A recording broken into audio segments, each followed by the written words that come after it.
Good morning, class. Today we have started with a new chapter, chapter 5, A Casuarina Tree.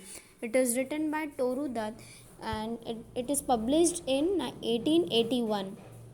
Toru Dutt is a Bengali poet. She wrote in English and French. In this poem, Toru Dutt praised, admired casuarina tree.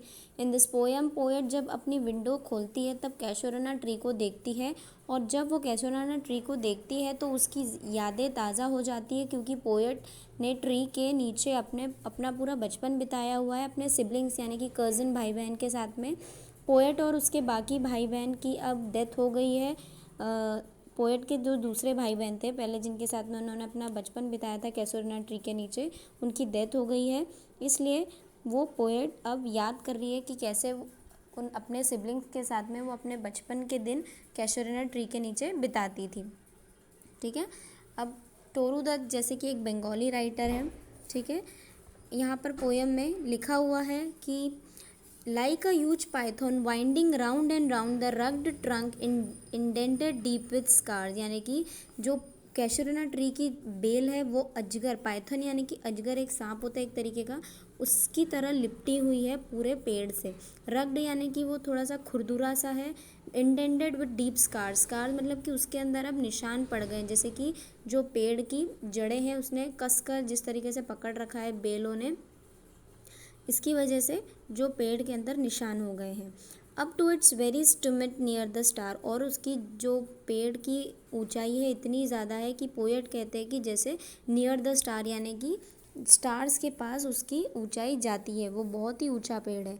A creeper climbs in whose embraces bound no other tree could live but gallantly the giant wears the scarf and flowers are hung, यानी कि tree इतना बड़ा है कि ऐसा लगता है कि जो उसकी जड़ें हैं वो दुपट्टे यानी कि स्कार्फ ने पूरा ओढ़ रखा है और उसके ऊपर फ्लावर्स आर हंग यानी कि फूल भी लगे हुए हैं।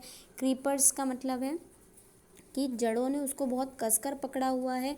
अगर दूसरे पेड़ को इस तरीके से जड़ों ने पकड़ा होता तो शायद वो नहीं जी पाता और सरवाइव नहीं कर पाता।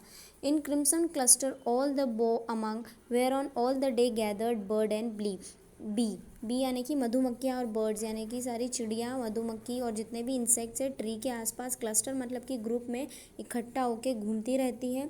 और दिन में ये सारी बातें उन्होंने बताई है कि कैसे चिड़िया, मधुमक्खी ट्री के आसपास घूमती रहती है।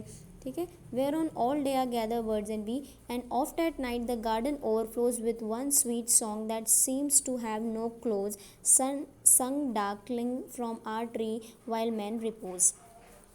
पहले उन्होंने दिन की बात बताई थी कि कैसे बर्ड्स और बीज रहते हैं और रात के टाइम फिर अब लास्ट 3 लाइन पे उन्होंने रात का सीन बताया है कि कैसे रात में वहाँ पर एक गाना यानी कि सॉन्ग के बजने की आवाज़ आती है जो कि पूरे नाइट पोएट को आवाज़ सुनाई देती है गार्डन में, और वो नेवर एंडिंग सॉन्ग ऐसा लगता है और वो इतना मधुर होता है कि उनको उसको सुनकर आराम से नींद आ जाती है। वाइल मैन रिपोज यानी कि जब तक वहाँ के लोग सोए हुए होते हैं तब तक रात के पूरा टाइम वो गाना वहाँ पर बजता रहता है। ओके।